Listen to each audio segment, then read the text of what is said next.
Hello guys and welcome to a new video. Here in this video we are going to read an article from the newspaper Telegraph and try to find out the meaning of the article here. And while reading the article you are going to encounter a lot of new words as well, and we are going to find out the meaning of those new words as well. So let's try to read the article. Here we can say stay for now. तो यहाँ पर जो stay है उसका meaning क्या है? तो stay का मीनिंग यहाँ पर स्टे ऑर्डर से, मतलब स्टे ऑर्डर मतलब कोई भी बिल हो या फिर कोई भी डिसीजन हो जो कि कोर्ट पहले लिया है उसमें स्टे ऑर्डर लगाया गया है कुछ कारण के वजह से। तो यहाँ पर कोई भी चीज़ का स्टे है, यहाँ पर स्टे लगाया गया है। बस हम आर्टिकल का जो यहाँ पर हेडलाइन है, इसको हेडलाइन बोला जाता है आर्टिकल की, तो वही देख के हमें यही अंदाज़ा लगा पा रहे हैं हम।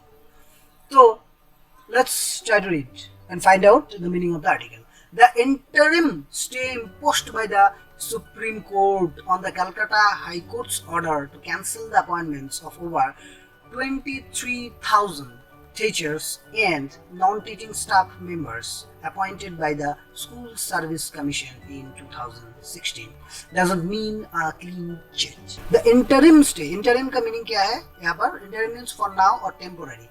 तो यहाँ पर इसका मीनिंग क्या है? एक टेम्पोररी स्टे लगाया गया है सुप्रीम कोर्ट के द्वारा, किसके ऊपर?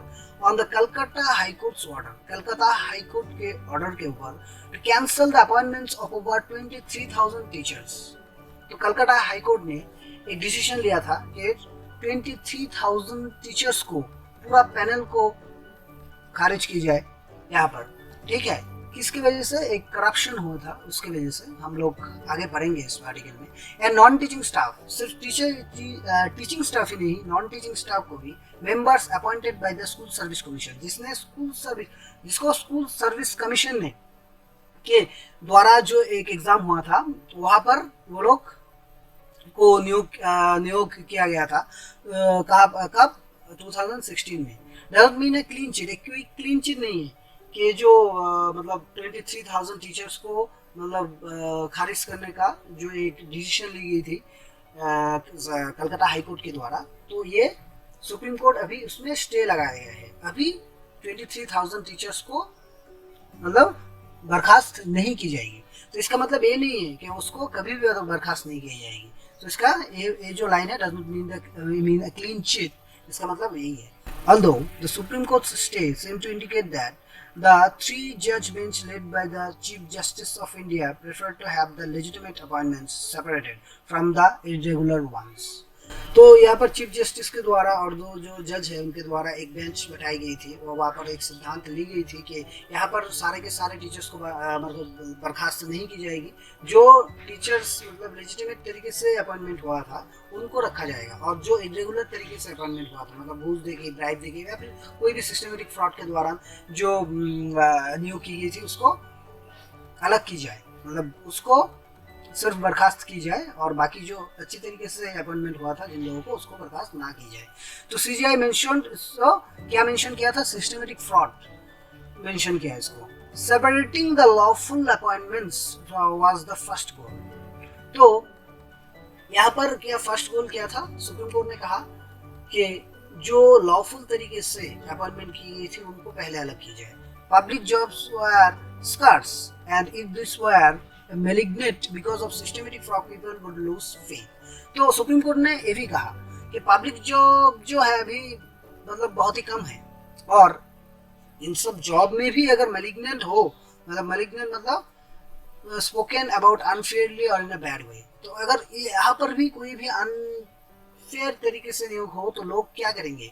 People would lose faith, people faith जो है वो एकदम लूज कर जाएगा पीपल की।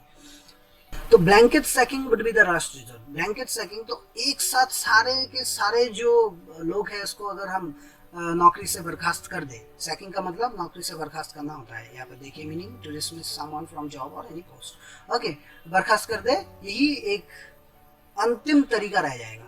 Supreme court was not unmindful of the consequences of such cancellation. So supreme court इसमें अनमाइंडफुल नहीं है, उनको पता है कि इसका कॉन्सिक्वेंस क्या हो सकती है। कॉन्सिक्वेंस मतलब नतीजा क्या हो सकती है। There is also a practical side to this. तो इसका एक प्रैक्टिकल साइड भी है।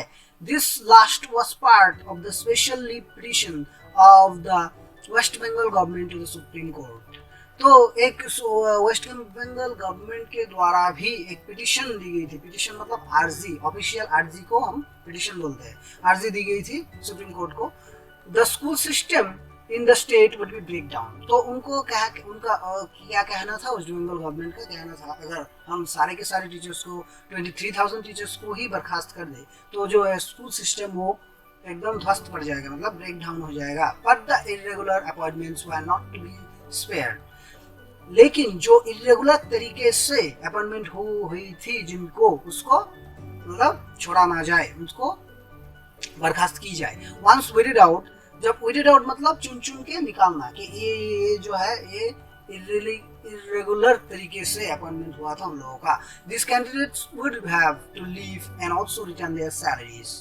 जब उनको निकाला जाए कि आपको इरेगुलर तरीके से आप अपॉइंटमेंट हुए थे तो आपको क्या करना पड़ेगा, आपको देना पड़ेगा सारे का सारा फी और आपको नौकरी से तो बर्खास्त की जाएगा ही। तो ठीक है, ये डिसीजन ली गई थी सुप्रीम कोर्ट के द्वारा। The West Bengal government may have felt a moment of relief but it should not see the stern reasonableness of the supreme court's ruling as a sharp lesson.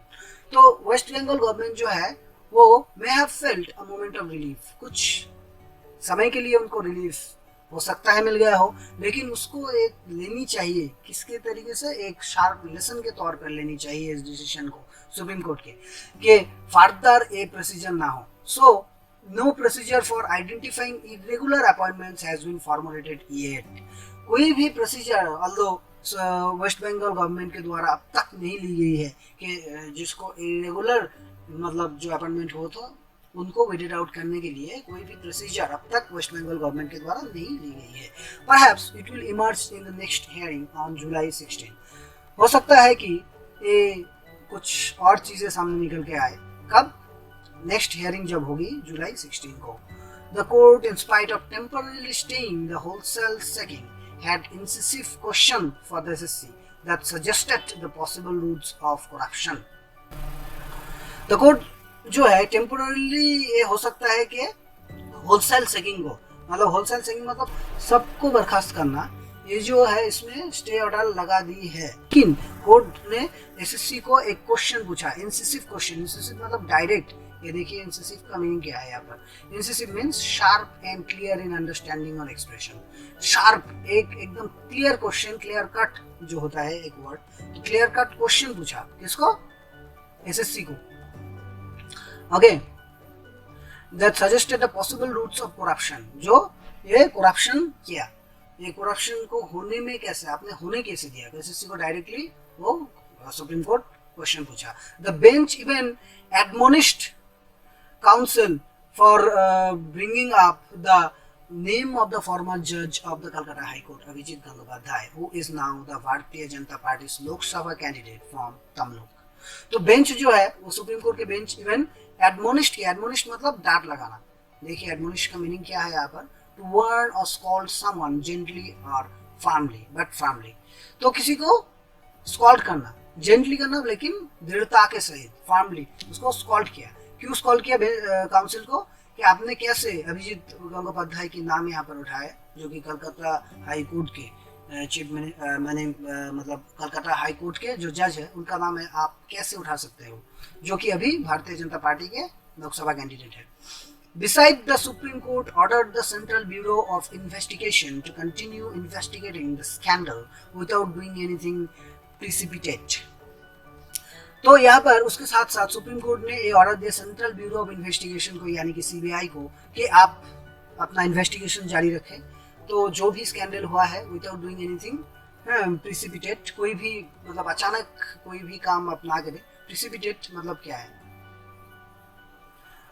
To cause something to happen suddenly, कोई भी sudden action ना ले, just आप investigation करें, सारे matter को निकाले। ये जो ऑर्डर है सुप्रीम कोर्ट के द्वारा सेंट्रल ब्यूरो ऑफ इन्वेस्टिगेशन को दी गई है। A ruling in a matter that touches on officers of the state government in a politically charged atmosphere needs to be perceivably just and neutral। तो ये जो ruling in a matter that touches the officers, ये जो आप investigation करेंगे, आप बहुत सारे जो ऑफिसर्स है यहाँ पर स्टेट गवर्नमेंट के, उसको भी पूछताछ करनी पड़ सकती है। तो यहाँ पर उसी लिए बोला जा रहा है कोई भी सडन एक्शन अपना ले, बस सिर्फ इन्वेस्टिगेशन करे, क्योंकि अभी पॉलिटिकल चार्ज एटमोसफेयर है, क्योंकि अभी लोकसभा वोट चल रही है, तो इसको इस चीज़ को भी ध्यान में रखनी चाहिए। ठीक है, तो ये जस्ट और न्यूट्रल होनी चाहिए, मतलब ये जो इन्वेस्टिगेशन है जस्ट होनी चाहिए और न्यूट्रल होनी चाहिए। Neither the gratitude of the state government not the speculative triumphalism of his challengers is relevant here. कोई भी ग्रेटिट्यूड यहाँ पर जो स्टेट गवर्नमेंट दी गई है कि थैंक यू आपने समय दी, ये रिलेवेंट यहाँ पर नहीं है। और ये भी रिलेवेंट नहीं है कि स्पेकुलेटिव ट्रायम्फलिज्म, स्पेकुलेटिव का मतलब क्या है यहाँ पर, देखिए स्पेकुलेटिव का मतलब यहाँ पर है गेसिंग और thinking about something without all the facts. आप क्या मतलब ऐसी कुछ थिंकिंग करना जो कि फैक्ट नहीं है। ठीक है, आप ये थिंकिंग कर रहे हो कि यहाँ पर ट्रायम्फलिज्म आपका हो गया है, मतलब विजय हो गया है। ट्रायम्फलिज्म का मतलब क्या है, एक्टिंग ओवरली प्राउड और बोस्टिंग अबाउट सक्सेस, कि आप विजय हो चुके हो, मतलब पैनल को बर्बाद नहीं की जाएगी, ऐसा सोचने की आपको कोई जरूरत नहीं है। Even if as the Bengal education minister has said the perpetrators are all in prison now and all transparency will be maintained. Enormous damage has already been done.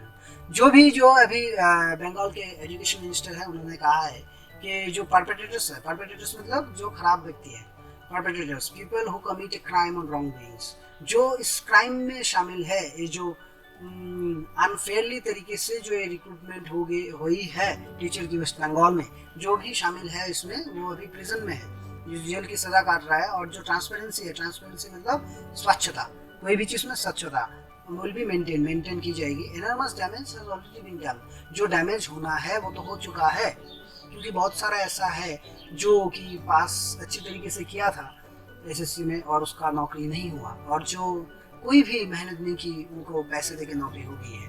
तो ये जो इतने साल बीत चुके हैं 2016 से अभी कितने साल है, अभी 2024 है, तो इतने साल जो अभी बीत चुके हैं 8-9 साल, तो यहाँ पर एक जो साल है तो कभी वापस नहीं आ सकता ना। तो अनडूइंग जो है वो तो हो चुका है, undoing it will be the governments and SSC challenge. ये जो एक ऐसे अनडूइंग करना, इसको ठीक ठाक तरीके से करना, जो कि लेजिटिमेट है उनको नौकरी देना और लोग जो इलेजिटिमेट है उनको नौकरी से बहाल करना, अब तो किसके हाथ में है, गवर्नमेंट के हाथ में ही है, वो कर सकते हैं और एसएससी हाथ में है और उनकी ये चैलेंज है। तो हमने टेलीग्राफ का जो आर्टिकल है पढ़ा और बहुत ही सारा जो यहाँ पर नया नया वर्ड है हमें सीखने को मिला। I hope you like the video, so let's meet on the next video. Bye, take care.